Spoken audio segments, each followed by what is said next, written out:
원 플러스 한우로 고급지게 회식하자. 경성한우. 400평 규모, 550석 규모의 웨이팅 없는 한우 맛집. 경성한우. 매일 직접 작업하는 신선한 한우. 가격에 놀라고 품질에 또 놀란다. 경성한우. 네이버에서 죽전 경성한우를 검색하세요.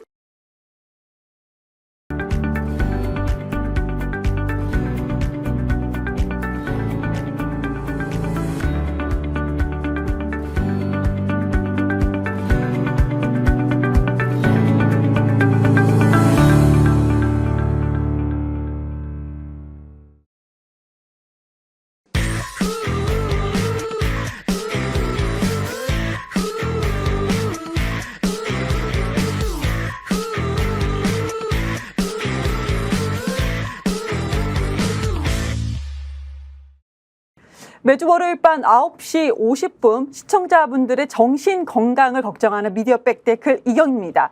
오늘도 미디어 백테클 시작하는데요. 여전히 이번 주에도 전문가로 오셨습니다. 김성재 에디터님, 어디 에디터시죠? 시민언론 민들레 그렇죠. 에디터입니다. 시민언론 민들레는 네. 포털에 검색이 안 되죠? 구글은 돼요. 구글만 되고 구글만 되고요. 포털에서 네이버 안 다음 된다. 포털에서는 제목 검색이 안 검색해도 됩니다. 안 된다. 네, 안 그런 되고요. 언론에 계시는군요. 네. 비주류 언론에 계시는군요. 포털에 그 검색이 안 되면 이제 우리가 네. 또 비주류라고 또 그 볼 수가 있죠. 네. 솔직히 저도 언론인 입장에서, 저도 지역 언론인 입장에서 주류 비주류에 대한 구분이 되게 저는 마음에 들지는 않아요. 그 네, 명칭조차도 마음에 들지는 않는데 그래도 그렇게 불리니까 한번 그렇게 말씀을 드려봤고, 그나저나 조만간에 군대 가시게 생겼어요. 네. 요새 잠이 안 와요. 며칠 전부터. 지금 50대시죠? 네, 50대 맞습니다. 왜 갑자기 이렇게 하시죠? 왜요? 아니, 곧 60대가 되시는 건가요? 아니요. 저 나이는 늘 제가 이렇게 비밀로 하고 있기 때문에 지금 여기서 이렇게 공개하시면 그래요? 네, 제가 어디서는 40대라고 하는 분들도 계시고 한데 갑자기 50대라고 하면 제가 네, 어디서 40대라고 하는 분들이 계시는데 할 때 갑자기 피디님이 클로 좀 빡 잡으셨어요.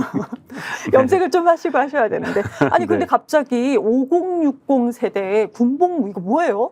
네, 저도 난데없이 이 뉴스를 보고 지난주에 네. 그날 밤부터 제가 잠을 설치고 있는데요.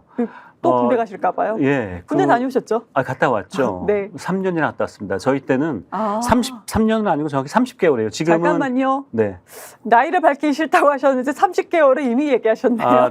네. 아무튼 요즘 제 아이도 남자아이도 작년에 제대를 했어요. 18개월. 18개월. 예. 그게 이제 아버지는 30개월. 예. 네. 저희 때는 18개월 가면은 그때 이제 방위라고 있었잖아요. 그렇죠. 방위들이 18개월을 갔다. 그래서 단기 사병이라고 했는데 방위가 뭐 우리 지금 없죠. 특공대인가 뭐 이런 거 아닌가요? 방위 총사령본부가 있어요. 그 지구를 지키는 네. 그런 방위 총사령부가 있는데 예전에는 이제 단기 사병이라고 했고요. 네. 30개월 정도 가면 이제 근데 이게 길게 하시면 안 돼요. 병장 제대하는데 지루해요, 지루하죠. 네. 근데 얼마 전에 국민의힘 성아무개 국회의원이 그런 얘기를 하셨더라고요. 아니 비주류 언론에 계셔서 성아무개라고 하시는 건가요? 네. 아니 지금 저 괜히 욕 먹겠어요. 네. 시민언론 민들레에서도 지금 같이 스픽스하고 동시에 이제 시청 같이 하시는데 자꾸 제가 비주류 하니까 욕 먹을 것 같아요. 혼날 것 같아요. 네. 그래서 그냥 우리는 오늘 컨셉이 그렇다라는 말씀 먼저 드리겠습니다. 네. 봐주세요. 잠깐만 더 설명드릴게요. 네. 이제 저출생 문제 때문에 이제 젊은 층이 굉장히 숫자가 줄어들었잖아요. 네. 그래서 군 병력이 이제 모자란다는 거예요. 그래서 그거를 5060 세대, 그러니까 50대, 지금 나이 50대, 60대, 중년이라고 해야 되나요? 장년이라고 해야 되나요? 이런 분들을 군대 뽑겠다. 아니, 받겠다라는 5060 세대 60대 청년이라고 하기는 하지만 50대 청년, 60대 청년이라고 하기는 하지만 30개월 갔다 왔는데 또 받겠다 이거잖아요. 제가 군대 갔다 온 남자분들은 아마 그런 막히네. 이제 생각 많이 하시거든요. 네. 뭐냐면 군대 제대하고 나서 10년, 20년 동안 밤에 악몽을 꾸거든요. 군대 다시 끌려가는 악몽을 꾸거든요. 지금 우리 미디어 백테클과 실시간으로 함께 해주신 분들은 막 깜짝 놀랄 것 같아요. 내가 그 30개를 다녀왔는데 악몽을 꿨는데. 그래서 지금 뭐 저는 뭐 전혀 다시 군대 갈 생각은 없는데 어허, 성일종. 네, 그 아마 많은 집에서 만약에 돈을 못 벌어 온다, 직업이 변변치 않다 그러면은 집에서 군대라도 가지 이럴 거 아니에요. 그럼 얼마나 그거 아니 근데 괴로운 일입니까? 이런 아이디어를 내는 윤석열 정부의 비위를 맞추는 성일종 의원이 저는 참 한심합니다. 네, 그 발언을 성일종 의원이 했는데 네, 조선일보가 네. 또 그 우리가 또 문제의 이 언론 조선일보가 네. 오늘 또 이걸 대서특필해서 이거 한번 해볼 만하다. 한 면을 또 털어서 막 특필을 했나요? 네, 네. 털어서 이거 저 5060 군입대 한번 해볼 만하다. 시범적으로 해볼 만하다. 이런 기사를 또 쓴 거예요. 조선일보 관계자 그것도 이제 그 뭐라고 해야 되나요? 그 위에 계신 분들 당신들이 먼저 가보세요. 네, 그러면 뭐 찬성하겠습니다. 저도 그래서 그 말을 꼭 하고 싶은데 군대 안 갔다 오신 분들이 우글우글 할 것으로 추정되는 그런 네. 언론사에서 어떻게 그걸 또 이렇게 막 털어서 뭐 한번 시범적으로 해볼 만하다 이런 그 기사를 쓰는지 저는 정말 조선일보에서 시범적으로 먼저 한 100명 정도 먼저 다녀오시고 나서 그거를 그 좋은 제안입니다. 정말로 이걸 특별 보도를 하는 거죠. 특별 방송을 하는 거죠. 보내보고 네, 네. 내가 경험해 보니 네. 너무 괜찮더라. 5060도 가서 해볼 만하다. 그럼 나 60 세대 나 매일 아침 새벽 운동하는 사람인데 야, 네. 거뜬하다. 돈도 벌고 운동도 하고 몸짱 돼서 왔다. 이런 거 먼저 한 100명 정도 먼저 다녔으면 좋겠습니다. 저는 이제 총 들 힘도 없습니다. 저 좀 군대 오라고 하지 말아주세요. 아까 아유, 무슨 총 되게 무거워요. 아니 아까는 처음에 나 밖에 나가서 40대라고도 할지도 모른다 그랬는데 아이고 네 아무튼 이거는 네. 진짜 어쩌다가 이렇게 됐는지 모르겠어요. 어쩌다가 이렇게 됐는지 모르겠다. 이 어쩌다가 이렇게 됐는지 모르겠다라는 내용 중에 하나가 또 서울의 소리 보도를 기반으로 어떤 보도냐. 김대남 대통령실 전 선임 행정관이 언론인 언론사 고발 내가 사주했어. 아주 자랑스럽게 얘기했던 그 녹음 파일이 있고 또 언론사 5개가 그거를 근거로 막 취재를 들어갔죠. 네. 네. 이거 어떤 내용인가요? 간단하게 좀 부탁드릴게요. 네. 물론 많이 아시겠지만. 5개 언론사가 지난해부터 전 알고 있는데 뉴스타파, 미디어오늘, 시사인, 오마이뉴스, 한겨레 막 이름은 다 아실 거예요. 이 매체 이름은. 그렇죠. 이 5개 매체가 윤석열 정부 언론 장악 공동 취재팀이라는 걸 만들어서 서로 이제 협업을 하기로 한 거예요. 전 굉장히 바람직하다. 너무 괜찮은데요? 예, 괜찮잖아요. 네네. 각자 뭐 이렇게 하는 것보다 서로 이렇게 그 협업으로 하면 그렇죠. 좋은 기사들이 또 많이 나올 수 있죠. 이 5개 언론사가 공동 취재팀을 만들어서 얼마 전에 김대남 아까 방금 네. 말씀하신 전 청와대 그, 선임 행정관. 네, 대통령실 네. 선임 행정관인데 대통령실. 네, 대통령실. 네. 윤석열 대통령실. 네, 시민소통 비서관 직무대리를 했습니다.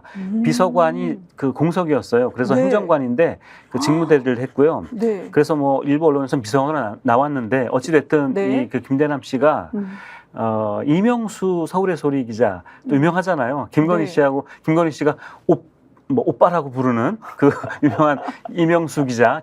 김건희 씨가 오빠라고 부르는 기자가 몇 명 있죠. 이명수 기자하고. 김건희 씨가 나이가 더 많을 텐데 오빠라고 하셨네요. 서울의 소리 이명수 기자하고 오마이뉴스 구영식 기자를 네. 오빠라고 한다라고 하더라고요. 그래서 구영식 기자를 저번에 만났더니 자기는 정말 그 어깨에 힘을 주면서 네. 김건희 여사가 나를 오빠라고 부른다라고 하던데 아무튼 간에 김 박사님. 네, 김 박사님께서 오빠라고 불렀다. 네, 이명수 기자가 그 김대남 행정관하고 이제 전화 통화를 한 거예요.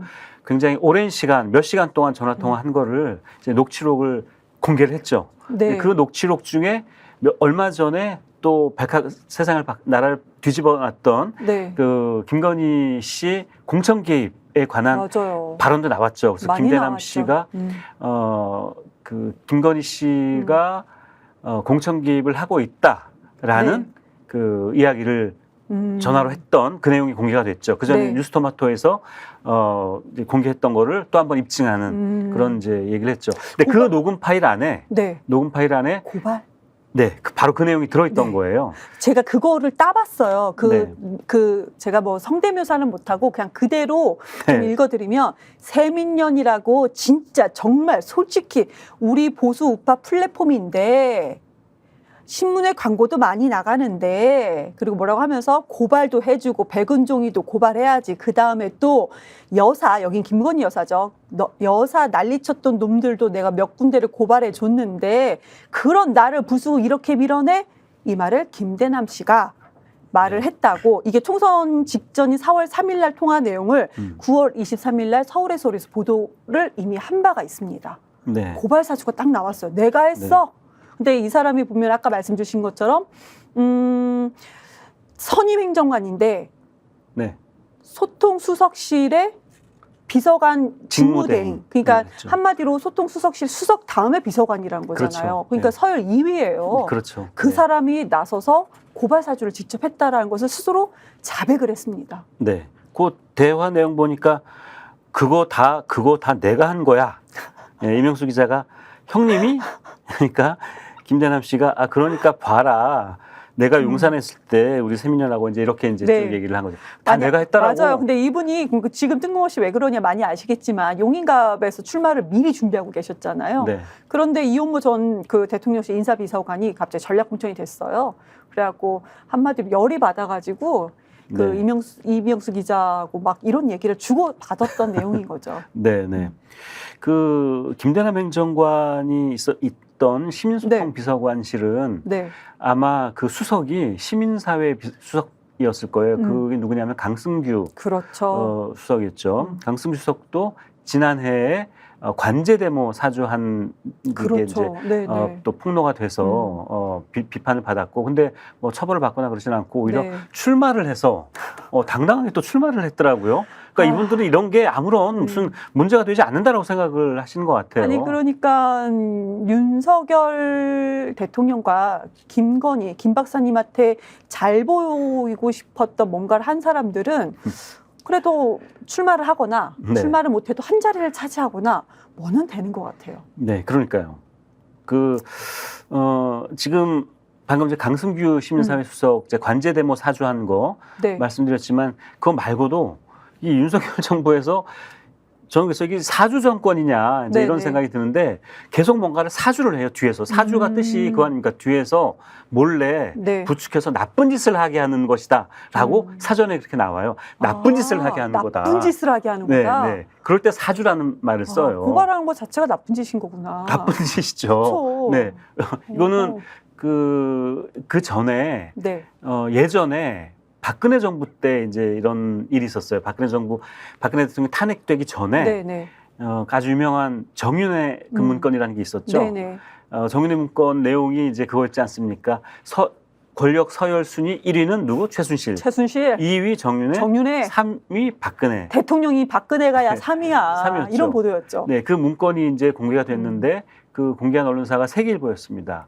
그랬더니 김기춘 당시 비서실장이 그 회의에서 네. 정무수석한테 본때를 보여줘야 된다라고 네. 하면서 이제 그 이른바 보수단체, 네, 극우단체죠. 극우단체를 시켜서 고발하게 해라 네. 했던 일이 있습니다. 그래서 그때 이 관련된 그때는 청와대였죠. 네. 청와대 직원이 직권남용 네. 뭐 이런 혐의로 실형을 받았어요. 이게 범죄입니다. 그러니까 네. 범죄이기도 하고 또 아니 언론사를 비판적인 보도를 했다고 대통령실 한 나라의 그 최고 권력 네. 기관에서 고발하라고 뒤에서 사주한 거는 이건 명백한 언론 탄압이거든요. 그럼요. 언론 자유라는 헌법적 가치를 대통령실 청와대에서 한다는 거는 이건 있을 수 없는 일이거든요. 이게 지금 다시 살아난 거예요. 그러니까. 박근혜 전 대통령이 이제 탄핵이 된 대통령인데 지금 정권이 이제 3년 차죠. 그런데 벌써부터 탄핵의 길을 스스로 가고 있는 건 아닌가라는 생각이 들어요. 그러면은 지금 우리 5개 언론사가 언론장관 공동 취재팀으로 해서 보도 내용들이 좀 이렇게 있었는데, 근데 여기에 저는 이상한 걸 발견했어요. 극우 단체 새민연, 이 새민연이 서울의 소리도 고발을 했고, 이 새민연이 예전에 이제 바이든 날리면 네, 그 네. MBC 보도 때문에 또 MBC 본사 앞에 몰려가서 규탄 대회를 열었던 그런 그 단체 맞는 거죠? 맞습니다. 네. 아, 네. 그럼 이게 네. 새민연이 사실 이게 생긴 지도 얼마 안 되는 단체예요. 그렇죠. 제가 찾아보니까 저도 네네. 워낙 생소해서 네네. 찾아봤는데 지금 홈페이지는 이게 안 열려요. 이게 지금 안 열려요? 네, 들어가 봤더니 무슨 네. 뭡니까 조회량 너무 많아서 이게 지금 오. 폐쇄됐습니다. 이게 뜨더라고요. 그래서 홈페이지 못 들어가게 돼 있어요. 저 네. 들어가서 도대체 어떤 분들이 거기서 활동을 하고 있고 어떤 내용의 컨텐츠를 올려놨나 네. 이제 보려고, 그리고 이 단체가 주로 어떤 활동을 하는지 보려고 했는데 이게 저 홈페이지 지금 불통입니다. 불통이고 다른데 이렇게 좀 찾아봤더니 이 단체가 2022년 7월에 출범식을 했어요. 5월 달에 아마 무슨 그런 거 하잖아요. 단체 창간 발기인 대회 이런 거 하고 5월 달에 네, 했고 그렇죠. 7월에 출범을 했고, 이 출범할 때 이 출범식 하는 곳에 지금 이 김대남 행정관과 오, 네. 강승규 수석이 오. 여기 참석을 했습니다. 참석해서 축사도 했어요. 축사를 아. 했고요. 아니 근데 보니까 우리 화면 보면은 또 많은 사람들이 갔네요. 굉장히 낯익은 인물들이 나비는 많죠. 많은 사람들이 갔습니다. 맨 왼쪽이 누굽니까? 저분 국힘당 대표하셨던 분이시죠? 저분 이름이 갑자기 생각이 안 나. 저분 별명이 가가멜이거든요. 네. 왜 이름이 갑자기 생각이 안 나죠? 그리고 가운데 계신 분은 이름 생각나시죠? 네. 네. 우리 이분이 애기들이 낫인데 아주 그냥. 네, 저 당시에는 아마 저출산위원회 부위원장인가 아마 맞아요. 했던 네네. 그 당시였던 것 같고, 맨 오른쪽에 계시는 분이 이 새민연이라는 단체 대표입니다. 김욱기라는 분인데 저분에 대해서 이따가 잠깐 한 가지 더 말씀드릴 게 있어요. 네. 김욱기라는 분이고요. 김욱기. 예, 욱기. 웃기. 예, 욱하다 할 때 욱. 우길기 할 때 웃기. 그렇죠. 네. 네. 또 우길기가 생각이 나시는 모양이네요. 네, 네. 그 뒤에 계시는 분도 박근혜 음. 대통령 한때 누나라고 했던 분 아닙니까? 네. 예. 아니 그냥 보니까 윤석열 대통령 김건희 씨한테 잘 보이려고 했던 사람 김弁민님도 계시고, 네. 네, 다 이제 계시네요. 낯익은 분들이 많이 있죠. 네네. 이런 분들이 참석을 해서 이제 출범식을 열었고, 네. 이 출범식에서 뭐라고 이분들이 얘기를 했냐면요. 이름이 새민연이잖아요. 새민연이라서 이분들 이 출범식에서 그런 얘기를 했어요. 대표가 윤석열 정권이 성공할 수 있도록 새로운 여론, 민심을 우리가 만들겠다. 만들어내겠다라고 네. 한 거예요. 그래서 그 연합 무슨 새민연. 뜻이에요? 네? 연합? 새로운 연합이죠. 민심을 만들어내는 연합인데 이거예요? 이게 아마 지역별로 아마 이렇게 만들어진 것 같아요. 그래서 검색을 해보면 네. 제주 새민연, 인천 새민연 이런 단체들이 창립 총회 같은 걸 열었다는 그런 소식들이 간간히 지금 나옵니다. 그러니까 전국적인. 박성재 MBC 사장도 여기서 또 고발을 했더라고요. 그렇죠. 새민연에서 고발을 했고. 간지러운 데를 다 긁어주는 것을 새민연이 많이 다 했었네요. 그렇죠. 박근혜 대통령 때는요. 우리 파면당한 박근혜 대통령 때는 아까 제가 잠깐 말씀드렸지만 김기춘 비서실장이 네. 이제 사주를 한 거죠. 네. 그 밑에 민정수석 했던 김영한, 제가 아까 김영한 박근혜 대통령 청와대 민정수석 이분 네. 돌아가셨어요. 2016년에 그렇죠. 돌아가셨는데 간암으로 돌아가셨는데 이분이 이제 비망록이 나중에 업무 일지가 공개가 맞아요. 돼서 다 드러났는데 거기 보면은 그때 사주 받았던 단체들이 어디냐면은 박사모라든지 박사모, 그렇죠. 자유청년연합이라든지 새마을 무슨 회 네. 이런 극우 보수라고 하지 않고 그냥 극우 단체라고 하겠습니다. 극우 하시죠, 예. 그냥. 극우 단체들을 이제 사주를 했는데 이 단체는 이제 그런 단체들이 활동을 이후에 박근혜 대통령 파면당하고 나서 못하니까 이제 새로운 단체를 만든 거예요. 만들어서 이런 단체들을 이제 대통령실에서 김대남이나 강승규 이런 분들이 사주를 한 거죠. 고발을 해달라라고 해서. 근데 제가 보기에는 아마 이 단체 말고 네. 다른 단체들도 아마 더 있을 겁니다. 예를 들어서 유희림 방심위원장이 민원 사주로 또 그렇죠. 유명하지 않습니까? 네. 그 뭐 여러 그 비판 언론들을 그 무슨 사건이었죠? 윤석열 대통령 저축은행 부실 수사 관련된 혐의로 네네. 그 뉴스타파가 보도를 하자 네. 그 김만배 씨하고 네. 신학림 위원장 그것 때문에 이제 민원이 이제 방심이 들어온 거예요. 그 민원을 누가 넣냐면 유일임 위원장 가족 맞아요. 가족이 친척. 넣었죠. 가족과 네. 친척들이 그리고 민원을 죄다 넣었죠. 민원 넣은 거잖아요. 그 이제 민원 사주로 이제 우리가 유명한 그 사건인데 이때 그 민원을 넣고 그리고 그 비판 언론들 뭐 JTBC라든지 네. 뉴스타파라든지 MBC라든지 이런 언론사들 고발하도록 또 사주한 단체들도 아마 세민연 말고도 네. 무슨 공정 언론 무슨 연대 뭐 이런 데가 많아요. 있어요. 네. 이런 극우 언론인 단체들이 음. 이런 데 막 이제 고발을 이제 한 겁니다. 다 이제 지금 현 사주를 정부 받은 그런 것 거죠. 같아요. 마음에 안 들어? 그러면 가족들이 민원 넣고 네. 그리고 친한 단체들이 고발하고, 고발하고. 네. 그럼 검찰이 움직여주고 그렇죠. 그리고 보수 언론이 그걸 잘 또 다뤄주고 네. 참 엉망진창입니다. 네, 네. 아, 진짜 엉망진창인 것 같아요. 아, 근데 지금 보면은 세민녀는 또 갑자기 이렇게 다른 단체들이 없어지니까 이렇게 나타났잖아요. 근데 이게 유난히 왜 이런 것들이 윤석열 정부에 들어서서는 조금 심한 것 같고 박근혜 정부 때도 그러고 왜 이런 보수 그가 집권을 하면 이런 것들이 다 일어나는지 좀 모르겠어요. 그러니까 그 왜 그럴까? 보수가 집권했다기보다는 역시 문재인 정부에서 집권하면 노무현 전 대통령에 네. 계실 때는 이런 일이 일어날 수도 없었잖아요. 만약 이런 걸 네. 시도라도 했다면 언론에서 가만히 두겠어요? 두들겨 맞았겠죠. 이 첫째는 이런 이 우리 극우 정권이 네. 극우 또는 지금 우리가 또 친일 정권이라고도 하죠. 극우 친일 매국 정권이라고 하는데 이런 정부가 들어서면 일단 그 과거에 우리 잘 아는 군사 독재 정권이죠. 박정희 독재 네. 정권, 전두환 군사 독재 정권 있었죠. 네, 그때도 이제 그때는 이제 직접적인 탄압을 가했잖아요. 네.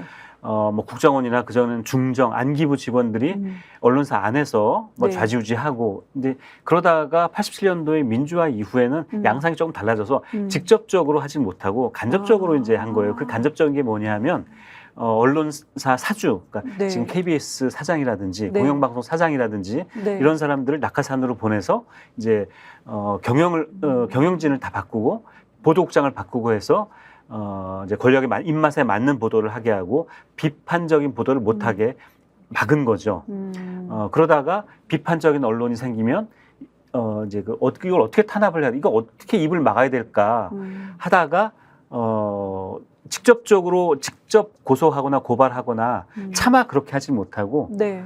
이제 말하자면 쓰리 쿠션으로 다른 데를 시켜서 이렇게 고발하도록 하는 방식으로 지금 언론 탄압을 지금 하고 있는 거죠. 그러니까 본인들이 왕 같은 느낌인 것 같아요. 내가 이렇게 하면은 단체는 움직여주고 언론 다 움직여준다. 약간 이런 심리가 있는 건 아닌가 생각이 들어요. 언론을 바라보는 그 언론관 자체가 문제인 거예요. 그러니까 언론을 언론으로 바라보는 것이 아니고 본인의 뭔가 뭐 손과 발 같은 느낌으로 바라보는 것 같아요. 그렇죠. 그러니까 이제 우리나라 언론 자유가 굉장히 지금 무너질 위기에 처해 있고 맞아요. 언론 자유가 지금 붕괴되고 있는 거 아닙니까? 그러니까 이분들은 언론 자유를 보장하고 헌법적 가치잖아요. 네. 이런 생각을 가지고 계신 분들이 아니라 언론은 통제해야 되고 관리해야 되고 그래서 정권에 유리한 보도를 해야 되고 라고 생각을 하시는 것 같아요. 특히 김대중 노무현 정부 즉 민주정부 10년 동안 이분들이 뭐라고 했냐면요. 잃어버린 10년이라고 했잖아요. 잃어버린 10년이라고 생각하면서 이분들이 정권을 10년 동안 민주 진영에게 내줬던 이유, 가장 큰 이유 중에 하나가 뭐냐면 언론 때문이다라고 생각을 하고 있어요.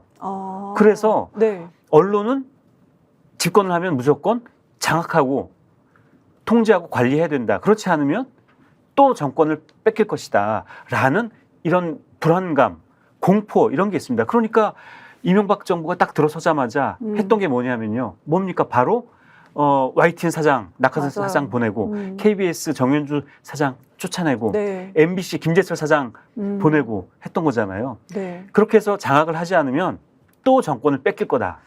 제가 오늘 언론 자유 지수가 한 5월 전에 나왔을 거예요. 그런데 오늘 또 다시 찾아보니까 윤석열 정권 집권 지금 2년 됐잖아요. 근데 네. 62위더라고요. 그러니까 그새 그렇게 많이 집권한 지, 떨어졌어요? 그러니까 1년 전과 비교했어도 지금 그래프가 나갑니다. 1년 전과 비교했어도 15단계가 추락이 됐는데 저는 그냥 언론에서는 이렇게만 보도를 했거든요. 저 그래프를 제가 유심히 봤어요.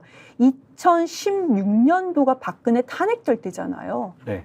그때가 70이에요. 아주 우리나라 대한민국 중에 가장 역대 최저치죠. 최악의 네, 역대 순위죠. 최저치 최악이에요. 그리고 뭐 이명박 정부 때도 69위였던 건데 그런데 지금 2년 만에 62위를 했습니다. 그러니까 저는 무슨 생각이 드냐면 박근혜 탄핵의 길을 지금 2년 만에 가고 있는 건 아닌가. 언론 그렇죠. 장악하면서. 근데 이 그래프 자체가 국경 없는 기자회에서 언론 자유 지수를 낸 거잖아요. 전 세계 국경 없는 기자회에서 거기서 같이 낸 거잖아요. 그래서 이거 2024년도 기록인데 그런 건 아닌가. 근데 또 아주 자랑스럽게 제가 존경하는 노무현 전 대통령께서는 그때 우리 언론 자유 지수 자체가 가장 높았어요. 31위였습니다. 네. 그래서 언제 이렇게 다시 회복을 하나. 빨리 정권이 바뀌어야지 회복을 하지 않을까. 그렇게 또 31위가 바람을 해봅니다. 예, 31위가 아시아 최고였습니다. 맞아요. 아시아 1위였어요. 아시아 1위. 네. 였고 43위도 아마 아시아에서 굉장히 높은 43위가 이 국가가 180개국 중에서. 네. 네. 그러니까 그때는 언론 자유가 정말 활짝 꽃을 피운 그런 시기였죠. 오히려 네. 노무현 전 대통령 언론의 탄압을 받으셨던 네. 그러니까 우리나라 언론은 언론이 탄압받은 게 아니고 언론의 탄압을 받으셨던 웃으면서 얘기해서 너무 죄송합니다. 아유, 어떡해요. 죄송합니다. 그 백분 토론하시는 그 언론학자 계시죠? 정준희 교수가 정준희 교수요? 예, 근데 이름을 일부러 얘기 안 하시는 거예요? 아까도 성일종도 성모 의원이라고 하고 왜 그러신 거예요, 도대체? 그 특정인을 이렇게 뭐 얘기하는 게 굉장히 네. 조심스러워서 그냥 하세요. 네, 좋은 정준희 얘기 하시는 교수가 건데. 얼마 전에 책을 냈는데 언론 자유의 딜레마인가 뭐 이런 제목이에요. 제목이 네. 정확히 생각이 안 나는데 그 책에서 이제 그런 이야기를 이야기가 쓰여 있어요. 우리나라 언론은 네. 자유를 주면 네. 그 자유를 준 정부를 비난하고 헐뜯고 무너뜨리려고 하고 자유를 줬으니까 자유롭게 비난을 그렇죠. 하는 거죠. 네. 그리고 오히려 그 정부가 언론 자유를 제한하고 구속하면 오히려 꼬리를 내리는 그거를 이제 딜레마다. 그렇죠. 우리 한국 언론의 딜레마다 이런 이야기를 하셨는데 그 딱 맞는 것 같아요. 노무현 정부, 문재인 정부 때 언론 자유가 만개하니까 정부를 무너뜨리는 거죠. 오히려. 그리고 맞아요. 그러니까 우리 언론 참 희한해요. 예, 자유를 주면 그 주인을 물어요. 무는 그런 개가 되는 거예요. 아이고, 그러네요. 국경 없는 기자회에서도 보도자료 보니까 이런 워딩이 있더라고요. 한국의 언론사들은 지금 현재 윤석열 정권에서 2024년도의 보도자료입니다. 한국의 언론사들은 정치인과 정부 관료, 대기업의 압력에 직면해 있다. 네. 이게 언론사의 현실인 것 같습니다. 네, 그 보도자료의 그 멘트는요, 몇 년 전부터 사실은 나온 거였어요. 네, 근데 이번에 또 이렇게 나왔었던 거고. 매년 이제 그런데 보니까 여기에 직면해 있다라는 게 보통 이제 주류 언론사인 것 같아요. 주류 언론사. 그렇죠.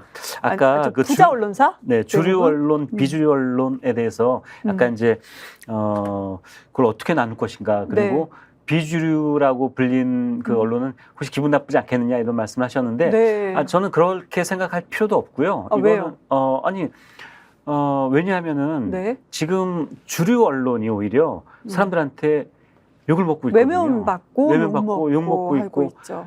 기레기라고 욕 먹는 게 지금 주류 언론들이에요. 정부와 그 관료 그리고 대기업의 눈치를 보고 있어서 그런 거 아닐까요? 그렇죠. 지금 우리나라 주류 언론들이 대체로 다 일단 그 오너십 소유 구조를 보면은 재벌 대기업, 건설회사들 네. 뭐 이런 데가 굉장히 많고요. 그리고 맞아요. 지금 우리가 잘 아시다시피 조중동이라든지 뭐 대부분 언론들이 어용 언론이라고 우리가 지금 하고 있지 않습니까? 반면에 요즘에 권력을 비판하고 감시해야 되는 그 언론의 본령을 제대로 지금 잘 하고 있는 수행하고 있는 언론들은 우리가 흔히 말하는 비주류인 거예요. 시민 언론 민들레를 포함해서 그렇죠. 시민 언론 민들레를 포함해서 네. 저희가 무슨 단독 기사를 쓰지 않았지만 아까 말씀드린 그 공동 취재 팀에서 지금 계속 지금 특종을 날리고 있지 않습니까? 네, 네. 김건희 씨 공천 개입 문제 또 네. 지금 비판 언론을 고발 사주했다는 그런 특종도 하고 있고 네. 예전에 양평고속도로 김건희 씨 양평고속도로 그 문제도 제 기억으로는 안진걸 그 소장이 네네. 오마이TV하고 민생경제연구소. 네, 민생경제연구소 그분이 오마이TV하고 뉴스타파인가요? 어디서 우리가 이제 지금 얘기하는 비주류 언론에서 네. 이제 공개를 했고 그렇죠. 또 더 탐사에서 또 특종을 했고요. 또 뭐 있습니까? 명품백 그 서울의 소리에서 네. 특정한 거 아닙니까? 디올백, 샤넬 화장품. 네. 그 네. 반면에 이른바 우리가 알고 있는 조중동, 한국일보, 한겨레 경향 등등 그 아류신문들, 조선일보 네. 아류신문들이라고 하는 서울신문이라든지 뭐 이런 신문들, 또 경제지들, 네. 또 뭐 대부분의 종편, 지상파 방송들은 이런 보도를 안 해요. 그래서 지금 제가 공천 개입, 이게 네. 지금 굉장히 큰 이슈 아닙니까? 엄청 크죠. 이 공천 이슈는 일종의 국정농단이에요. 아니 그 김대남 씨의 녹음 파일을 보면은 김건희 씨가 공천했어요. 그냥 그 전제의 모든 얘기를 하더라고요. 그러니까요. 7시간이라고 하는데 네. 김건희 씨라고 해서 또 안 되나요? 김 박사님께서 공천을 아예 무조건 공천을 하시는 분입니다. 예, 그 전제로 예. 7시간을 계속 얘기하신다고 예. 그렇게 저도 느꼈고 예. 그렇게 기자들도 그렇게 얘기를 하고 있습니다. 예. 그 보도가 저는 어쩌면 지금 아마 조중동이나 이런 언론들도 아마 고민 좀 하고 있을 것 같아요. 고민하고 있잖아요. 왜 가만히 있을 수는 없고 언젠간 네. 보도를 해야 되는데 지금은 침묵하고 네. 있죠. 근데 이게 워낙 이제 크고 네. 파괴력 있고 엄청난 사건이니까 지금 굉장히 조마조마하게 지금 눈치만 보고 있는데 이게 이제 다 공개가 되고 다 이게 폭발하면 네.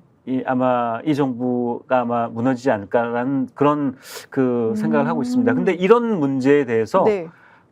KBS 단 한 건도 보도하지 않았어요. 불쌍한 KBS요.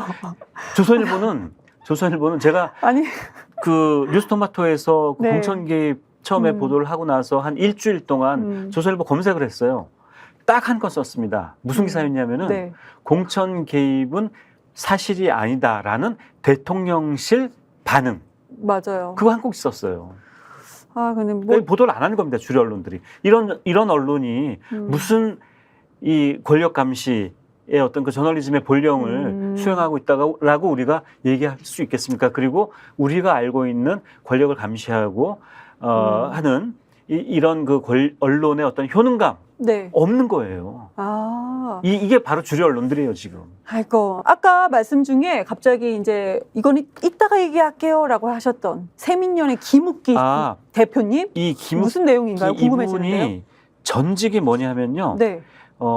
서울 보증보험이라는 회사가 있습니다. 네. 여기 회장이셨. 거기 회장이에요. 그렇죠. 이 김대남 씨가 그 다음 회장으로 가셨나요? 청와대 그만두고 네. 지금 여기 감사로 가 있어요. 상근 감사로. 그거 있었잖아요. 김대남 씨가 이제 그분의 녹음 파일 음성을 들어보면은 내가 출마하려고는 했는데 전략 공천이 됐고 그럼 내가 여기서 반기를 들으면 김 박사님한테 내가 눈에 가시처럼 찍히니까, 그러니까 이거 제가 해석을 한 겁니다. 그냥 워딩 그대로 푼 건 아니고요. 그러니까 열심히 선거운동하고 나도 뭐 보험을 들어야지 네, 네. 라고 막 얘기를 했죠. 그 보험 들어서 간 곳이 여기네요. 그러네요. 그럼 다 연결된 거가 김 박사님하고 다 연결이 될 수 있겠네요. 그러면 그렇죠. 그렇게 네. 따지면은 고발 사주를 받아서 실제로 고발했던 시민단체가 세민연인데 여기에 회장이 김욱기 씨고 여기에 이제 보험을 김건희 씨한테 보험을 들겠다고 했던 김대남 그 전 선임 행정관이 여기 감사로 갔다. 네, 감사로 되어 있어요 지금. 그러면은 모든 의혹의 중심이 하나로 모아지면 우리 김 박사님한테 또 우리라고 했다고 또 뭐라고 하시는 거 모르겠네. 근데 아무튼 김건희 씨, 김 박사님을 향해 있네요. 저는 그렇게 생각이 듭니다. 몰아가는 네, 건 아니에요. 네, 네, 네. 그렇게 생각이 듭니다. 근데 또 다른 궁금한 게 있는데 우리가 아까 처음에 참 잘하고 있어요 하면서 5개 언론사가 협업을 해서 이렇게 지금 특별 보도를 하고 있잖아요. 참 잘하고 있다. 근데 여기 이상하게 소위 주류 신문이라고 하는 것은 주류 언론이라고 하는 것은 한겨레 하나밖에 없어요. 네. 왜 다른 그러니까 종편을 제외하고 조중동 빼고 다른 주류라고 하는 언론은 왜 여기 포함이 안 된 거죠?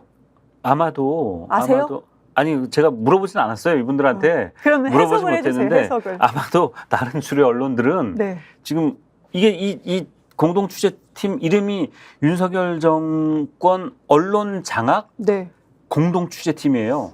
이거를 이제 취재를 하겠다라는 의지가 다른 주류 언론들은 없다라고 본 거죠. 그러니까 저는 의외로 뭐 그 경향신문도 오늘 따로 보도를 했더라고 이런 관련된 네. 취재를 해서 근데 경향신문 여기 왜 안 들어갔을까 이런 생각이 그러네. 경향신문 빠졌네. 왜 안 들어갔지 이런 생각이 딱 네. 들더라고요. 그래서 네. 김건희 들어가 있고 언론장악 들어가 있어서 부담스러웠나? 좀 모르겠어요. 복잡하더라고 모르겠어요. 네, 글쎄 저도 뭐 취재를 좀 해주세요. 물어보지 않아서 왜 경향신문 뺐는지는 모르겠습니다. 이거 네. 뭐 시민 언론 민들레도 못 들어갔는데요, 뭐. 예. 아니 이 5개 왜 못 들어가셨어요? 5개 언론사들이 열심히 하면 돼요. 뉴스토마토나 이런 언론사들이 비주류로 된 언론사들이 아까 우리 방송 전에 이제 말씀을 주셨는데 대통령실 출입도 못하고 막 그리고 포털에 검색도 안 되고 이런 언론사들이라면서요. 네, 이 중에 한겨레 오마이뉴스 정도만 대통령실 출입 기자가 있을 거고요. 네, 네. 다른 데는 아마 뉴스타파도 제가 없는 걸로 알고 있고 미디어오늘도 대통령실 출입을 하다가 쫓겨났죠. 잘렸죠. 예, 그리고 그 기자가 나와서 이유를 네. 모르겠다라고 얘기를 하고요. 네. 그리고 그 공천 개입 명태균 씨 공천 개입 처음에 터뜨렸던 뉴스토마토도 대통령실 출입을 못 하고 있고 네. 심지어 검찰 출입도 못 하고 있는 걸로 제가 알고 있고 더더군다나 포털에 검색이 안 되는 매체입니다. 뉴스토마토도. 그러니까 그렇죠. 그래서 제가 이제 비주류라고 했는데 뭐 기분 나빠하실 필요 저는 하나도 없다고 생각해요. 지금 이게 지금 역전이 되고 있습니다. 이게 네. 판이 바뀌고 있어요. 그러니까 네. 비주류라고 불린다고 해서 기분 나빠하실 필요가 전혀 없다라고 저는 생각을 해요. 네. 그러면 벌써 우리가 이 주제에 대해서 많이 다뤘는데요. 우리 또 다른 주제가 있었죠. 기사형 광고. 네. 그런데 이제 기사형 광고 관련돼서도 이제 또 시민언론 민들레에서 김성재 에디터님께서 또 이렇게 막 기사를 쓰셨죠. 네. 근데 우선은 뭐가 문제인지 간단하게 좀 말씀 부탁드릴게요. 저한테만 계속 질문하시니까 저도 좀 질문하세요. 기사형 광고가 뭔지 아세요? 진짜. 아니, 선배님. 네. 저 기자 출신이에요. 당연히 알죠. 아니, 저는 보통 기사형 광고가 기사처럼 쓰는데 부동산 쪽의 광고가 건설사 광고가 좀 많기는 하죠. 네, 아니 제가 네. 그 외에 우리 이경 앵커님한테 저 네. 알아요, 저 기자 하셨다는 것도 아는데 왜 물어봤냐면 네. 저는요 네. 이거 몰랐어요. 기자 시작하고 나서 정말 몇 년 동안 이런 걸 몰랐어요. 몇 년 동안 옛날에 몇 년 동안요? 예, 옛날에 옛날에 네. 군대 제대하고 나서 그쵸. 막 5060 군대 다시 갈 세대시니까 아주 옛날에요. 심지어 제가 경제부 기자를 꽤 많이 했는데 그런데도 잘 모르셨어요? 몰랐어요. 왜냐하면 기사 광고는 경제부에서 정말 제일 많이 나오지 않아요? 그런 거 있는 줄 몰랐어요. 한겨레에 있을 때 이런 거 안 했거든요. 한결에 계셨다고. 예, 예. 그 몰랐어요. 모른다고 근데 나중에 하시는구나. 알았고요. 그리고 실제로 네. 기자들 중에 이거 잘 네. 모르시는 분들 많아요. 기사형 광고. 그리고 정확히 기사형 광고라는 것이 무엇인지, 기사형 광고와 광고형 기사가 차이가 다른 게 뭔지, 왜 광고형 기사라고 하지 않고 광고형 기사라는 말 들어보셨어요? 광고형 기사는 그 예를 들어서 삼성이다. 거기서 보도 자료를 봤죠. 그거를 보도 자료 우라카이해서 우라카이? 네, 우라카이해서 전문 용어인가요? 이거를 잘 믹싱해서 네. 이거를 기사처럼 내주는 것을 광고형 기사. 네. 저는 그런 개념으로 알고 있어요. 맞나요? 네, 우라카이가 선배님. 뭐예요? 그 우리말이에요? 아니요, 우리말 아니고. 아, 진짜 왜 그러세요? 다 아시면서. 자, 네. 보세요. 네. 광고형 네, 볼게요. 기사라는 말은 없습니다. 아, 지금 없어요? 얘기하신 그것도 기사형 광고예요. 그러니까 잠깐만요. 기사처럼 쓴 없는데 지금 광고지. 저 방송 중에 아주 민망하게 만들려고 그럼 일부러 그렇게 하신 거예요? 기사형 광고지. 네. 광고처럼 쓴 기사는 광고형 없어요. 기사. 예, 갑자기 헷갈리네요. 헷갈리죠. 네. 광고형 기사라는 건 없습니다. 기사형 광고예요. 그럼 원래. 제가 말씀드린 것도 네. 보도자료 받아서 이거를 잘 이렇게 다듬어서 우라카이에서 쓴 거. 잘 다듬어서 쓴 네. 것도 네. 기사형 광고라는 거죠?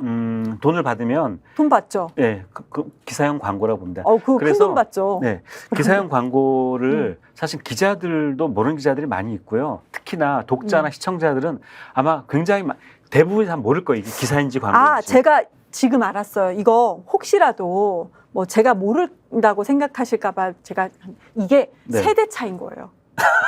세대 차이.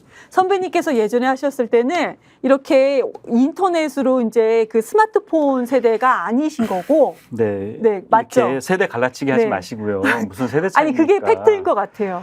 이 세대 왜냐하면 기사형 광고가 그 종이에도 많이 나오지만 온라인상으로 엄청 많이 나오거든요. 물론 네. 한 면을 털어서 하는 경우도 있긴 있지만 네, 그런 것 같아요. 자, 그 기사형 광고는 네, 이제 기사처럼 쓴 광고를 그렇죠. 얘기하는데 왜 기사처럼 쓴 광고, 기사형 광고라고 하냐면은 기자 이름이 붙어요. 네, 심지어 그리고 음. 기사처럼 육하원칙 어쩌고 저쩌고 네, 대충 네. 비슷하게 흉내내서 쓰고 네, 네. 기사처럼 제목이 달리고 그래서 이걸 보면 이거 기사인가 보다라고 사람들이 이제 속는 거죠. 그런데 그거는 기사가 아니라 광고다라는 거예요. 기사에 나온 어떤 제품이 있으면 네, 또 국민들은 신뢰를 하죠. 신뢰를 하죠. 네. 왜냐하면 이게 기사인 줄 알고 그리고 속죠. 네, 속죠. 네. 이게 주로 이제 제일 많은 게 아까 얘기하신 것처럼 부동산, 아파트 분양 관련된 거, 분양 네. 뭐 소식 이렇게 하고 기자 이름까지 써 있는데 이거는 광고입니다. 그럼요. 건설회사에서 돈 받고 쓰는 광고. 또 그다음 많은 게 건강식품 같은 것들.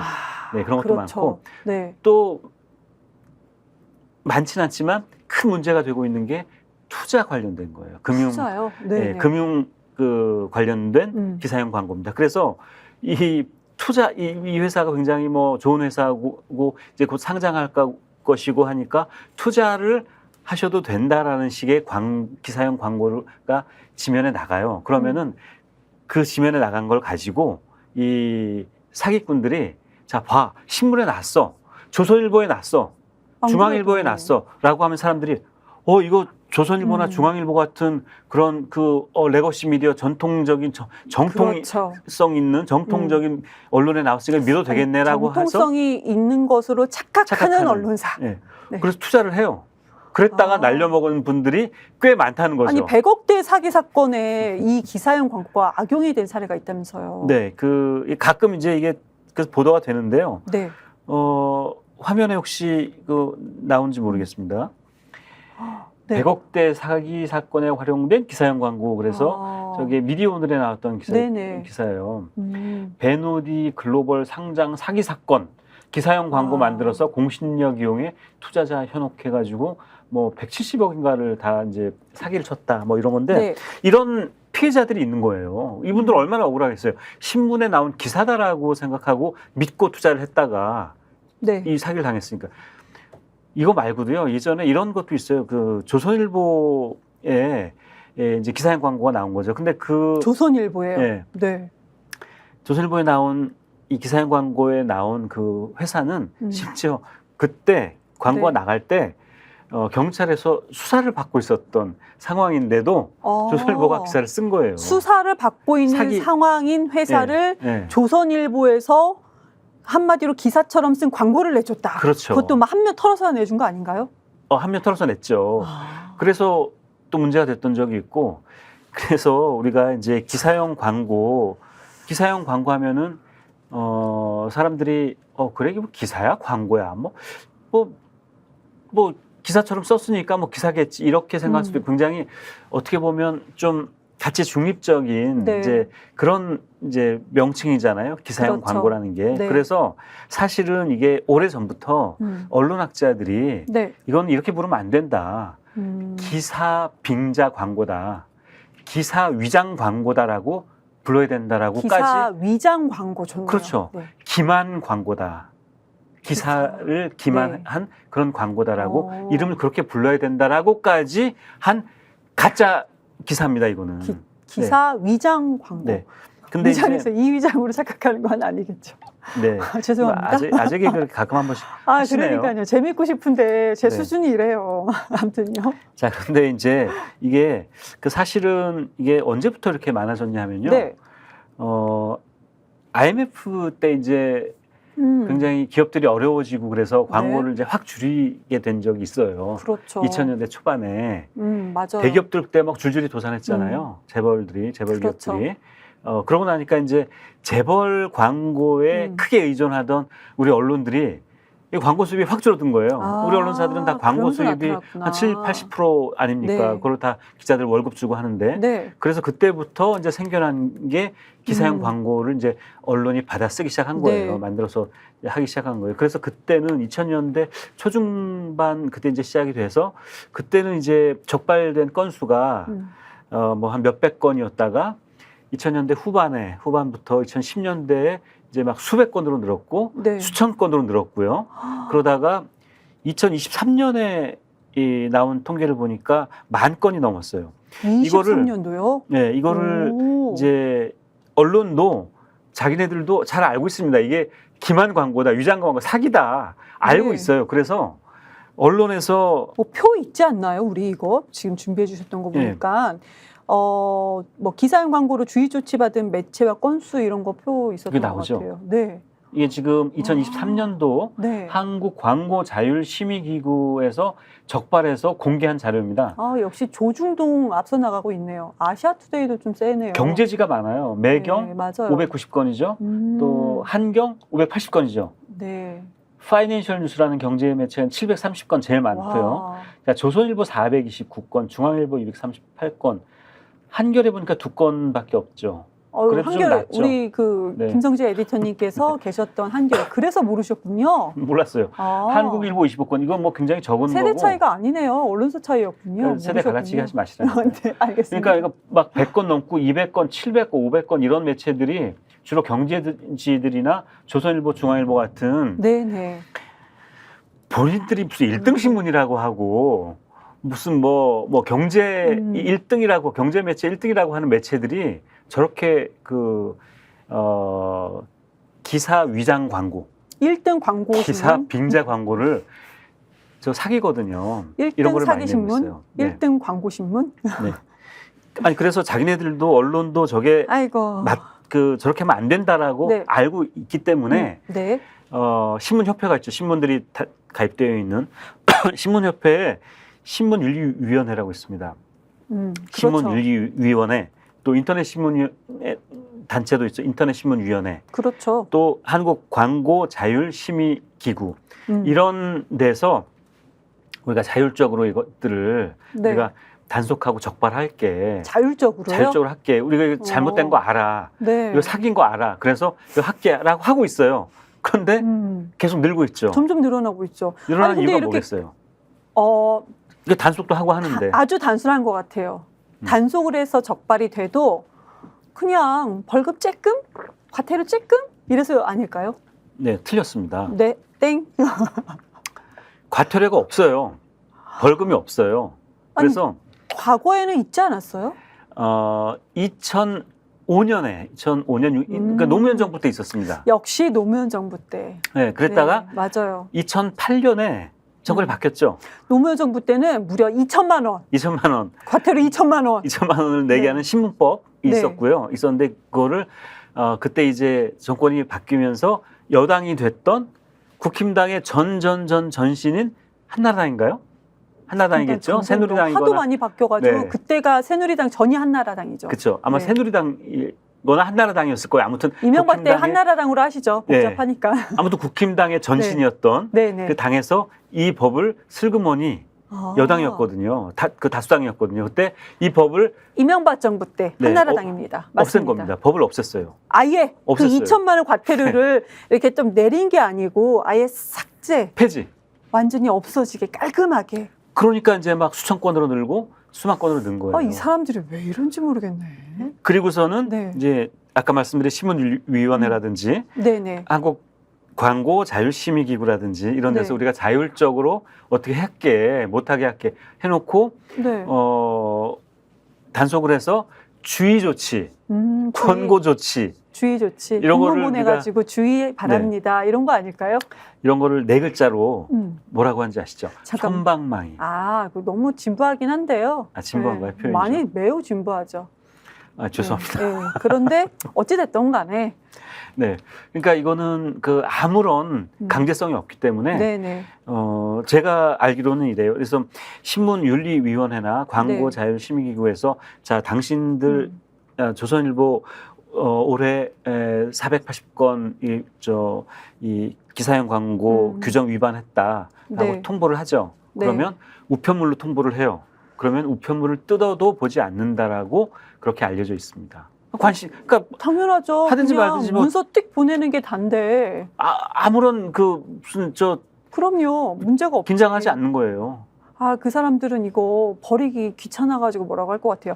그러면 지금 노무현 정부 때는 과태료가 2천만 원이었습니다. 그러다가 제로가 됐죠. 네. 20년, 무려 20년이 지나서 이게 과태료가 또 이거를 내야 되는, 부과가 되는 법안이 지금 현재 만들어지고 있지 않아요? 지금 민주당에서? 민주당에서 양문석 의원 네. 그리고 조국혁신당의 어느 분이죠? 조국혁신단의 조국혁신당의- 김재원. 김재원 네, 네. 의원이 그 법안을 냈어요. 다시 2천만 원으로 다시 네. 2천만 원. 과태료를 근데 이거 반대할 이유가 없네요. 왜냐하면 더 부과하는 것도 아니고 20년 전에 있었던 거야. 올라있던 거. 니네들이 없앴잖아. 근데 이렇게 엉망진창이다. 네, 그러니까 그대로만 하자. 이거 아닌가요? 네. 그런데 그렇죠. 또 반대하고 있죠. 이 반대하는 명분이 이런 거예요. 네. 우리 자율적으로 음. 하게 두지 왜 이걸 자꾸 법으로 강제하느냐. 이거는 언론 자유를 침해한 거다. 한국신문협회가 반대하고 있죠. 신문협회가 자율적으로 하고 있다. 네, 네. 웃기는 소리 하고 있어요. 네, 자율적으로 아주 웃기는 뭘 소리입니다. 합니까? 자율적으로 하다가 안 되니까 지금 이렇게 하는 그럼요. 거거든요. 네. 이게 그러면 또 우리 궁금해지잖아요. 해외에서는 어떻게 하고 있나? 우리는 꼭 해외와 비교를 하죠. 네.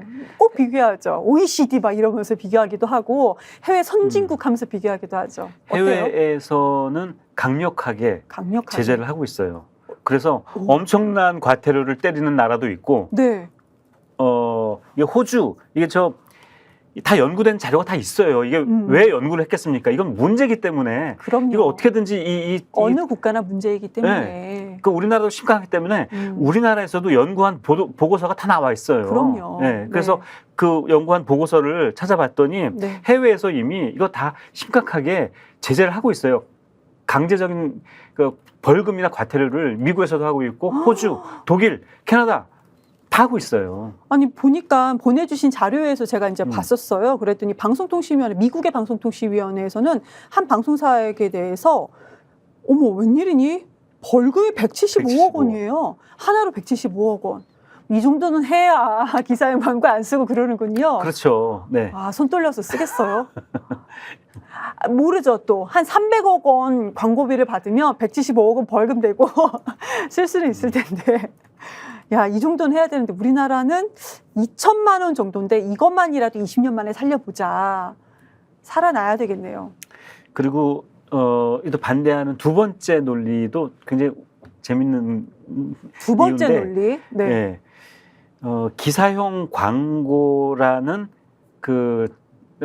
이름이 명칭이 모호하다. 뭐 어쨌다는 거예요? 모호하다는 거예요. 그런데 그래서요? 이게 말이 안 되는 게 네. 지금까지 이 신문위원회라든지 광고심의 자율심의기구에서 이미 그 규정이 다 있어요. 기사용 광고 이런 건 해서는 안 된다라고 다 규정이 있는데 네. 그런데 규정이 모호하다라는 또 말도 안 되는. 그러니까 이거는 저는 왜 이런 그 논리를 대고 있냐면 이런 거 이것 때문인 것 같아요. 그러니까 언론중재법에 징벌적 손배제를 도입을 하려다가 이게 좌절된 게 네. 징벌적이라는 것 네. 그리고 그러니까 허위 조작 뉴스, 가짜 뉴스에 대한 정의가 모호하다라면서 이거 반대했었거든요. 그렇죠. 지금 이것도 기사용 광고라는 규정 그 정의가 모호하다. 라고 이제 이런 식으로 둘러대면서 이걸 좀 반대하고 있다라고 저는 이렇게 보고 있습니다. 아니 근데 한국신문협회 등 다른 많은 기관에서 반대한다 하더라도 많은 국민들 이거 여론조사 한번 붙여보면은 많은 국민들은 저는 찬성할 것 같아요. 밀고 나가야죠. 여론조사 한 게 있어요 이미. 아, 또 있어요? 여론조사 다 했고요. 네, 저 기사용 광고 문제는 네. 이미 골물 대로 골마 있는 저 문제예요. 그러니까 이거 과태료를 확 부과해야 된다라고 네. 국민들의 민심은 그렇다는 거죠. 그럼요. 그리고 기사용 광고를 네. 믿지 않는다라고 이미 이 국민들은 이미 이 문제에 대해서 심각성과 이걸 다 아시는 알고 분은 있어요. 믿진 않고 모르시는 분은 속는 것 같아요. 그렇죠. 모르면 속는 거죠. 그러니까요. 네. 막 저 1억씩 2억씩 날리는 거죠. 그래서. 좀 속상합니다. 저는 오늘 궁금한 거를 네. 오늘은 왠지 이제 언론사 후배 같은 입장으로 이것저것 좀 여쭤봤어요. 저는 다 물어봤어요. 네. 네. 네. 어떤 시청자분들께서도 더 궁금한 게 만약에 있으시면 댓글을 남겨주시면은 제가 또 다시 질문을 해드리겠습니다. 혹시 제가 질문하지 않는 것 중에 네. 오늘 이 얘기는 꼭 내가 하나 더 하려고 했는데 이경 네가 질문하지 않았다라는 게 혹시 있는가요? 아니 오늘 충분히 질문 많이 하셨고요. 충분히 많이 했어요? 네. 다음에 이제 질문 그만하고 너도 좀 얘기해라. 이거 한 가지만 더 말씀드릴게요. 네, 뭐 기사용 있네요 광고. 보니까 시간 다 됐는데 아니, 또 있네요. 생각이 나서 네, 재작년에 네, 네. 연합뉴스가 기사용 광고를 하다가 적발이 된 적이 있어요. 아니 연합뉴스는 정부에서 돈도 받잖아요. 예, 그때 이제 문재인 정부 때였는데 네. 얼마 받는지 아시죠? 무려 300억을 받습니다. 연합뉴스 300억을 받는데 300억을 받고 우리가 흔히 말하는 국가 기간통신사죠. 네. 그러니까 국익을 위해서 어떤 역할을 해야 된다라고 하는 그 언론사인데 기사용 광고를 하다가 적발이 됐어요. 3개월 동안 뭐 수천 건을 기사용 광고를 써서 이제 한 거예요. 그래서 받은 제재가 뭔지 아십니까? 포털에 네. 30일간인가요? 맞아요. 포털 노출 금지. 맞아요. 예, 그걸로 끝. 저 그때 대변인실에 있어서 알죠. 그래서 이게 그렇습니다. 뭐야 그랬던 기억이 있죠. 네. 네. 맞아요. 그때 그래서 기자들 뉴시스하고 뉴스원 기자들이 우리 거 많이 팔린다. 네, 우리끼리 네. 농담할 때 그냥 그런 농담을 했던 기억이 있습니다. 참 씁쓸한 과거의 기억이었습니다. 네. 오늘 저는 다 여쭤봤어요. 네. 근데 시청자분들께서도 지금 미디어 팩트체크를 함께 하시면서 미디어를 보시면서 정신건강이 어느 정도 회복이 되셨는지 참 궁금합니다. 네. 아니 우리 프로그램 미디어 팩트체크이 시청자들, 우리 네. 시청하시는 분들의 정신 건강을 염려하는 네. 그런 프로잖아요. 그러니까 언론 보고 너무 스트레스 받지 마시고, 네. 예, 그 스트레스는 우리가 다 받을 테니까 우리가 받으면서 오늘 이런 자리에서 다 이렇게 털어놓고 해결할 테니까 시청자 네. 여러분들은 스트레스 받지 마시라라고 하는 취지에서 하는 방송 아닙니까? 알겠습니다. 오늘도 네. 좋은 말씀 해주셔서 그리고 시청자들의 정신건강을 걱정해 주시는 말씀을 해주셔서 네. 감사합니다. 네. 네, 감사합니다. 네, 수고하셨습니다. 네. 어떠셨나요? 정신건강 회복이 좀 되셨나요? 미디어 백태클, 그러니까 시청자들의 정신건강을 항상 걱정하는 미디어 백태클 다음 주 월요일 밤 9시 50분에 또 인사드리겠습니다. 감사합니다. 아니, 왜 아직도 3년간 같은 통신사 인터넷 계속 쓰고 계세요? 인터넷 가입 시 48만원 교신 변경 시 추가 혜택이 주어집니다. 인터넷 비교원 통해 인터넷 가입하고 지인에게 홍보해주세요. 지금 네이버에 인터넷 비교원 검색 후 3초만에 연동되고 비교해보세요. 인터넷 비교원 원 플러스 안으로 고급지게 회식하자. 경성 한우 400평 규모 550석 규모의 웨이팅 없는 한우 맛집 경성한우. 매일 직접 작업하는 신선한 한우. 가격에 놀라고 품질에 또 놀란다. 경성한우. 네이버에서 죽전 경성한우를 검색하세요.